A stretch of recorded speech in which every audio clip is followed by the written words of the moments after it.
ஆண்டவர் சொன்ன வார்த்தை, உனக்கும் எனக்கு கொடுத்த வார்த்தை, உன்மேல் இருக்கிற அவன் நுகத்தை நான் முறிக்க போகிறேன். அல்லேலூயா.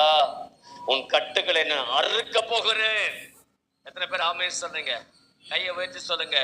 என் மேல் இருக்கிற சத்துருவின் நுகத்தை இந்த மாதம் கர்த்தர் முறிக்க போகிறார். விசுவாசமா சொல்லுங்க.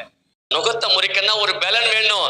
அந்த பலன் சத்திய வசனத்தில் இருக்கிறது. அல்லேலூயா. இந்த வசனத்துல அவ்வளவு பெரிய வல்லமை இருக்கிறது. இந்த வசனத்தை நீ படிக்க படிக்க படிக்க உன் மீது சத்துரு வைத்த நுகம் முறிக்கப்பட்டு போகும். இந்த வசனத்தை உட்கொள்ளணும். உட்கொள்ள உனக்குள்ள உட்கொள்றியே அந்த வசனம் இருபுறம் கருக்குள்ள பட்டயம். அந்த பட்டயம் எல்லா கட்டுகளும் அறுக்கும். வசனத்தை படிச்சு உட்கொண்டு பாரு.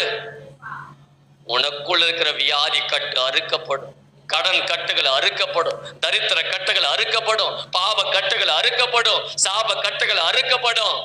கர்த்தர் உன்னை விடுதலையாக்கி இந்த தேசத்திலே ஆசீர்வாதமாக வைக்க முடியும்.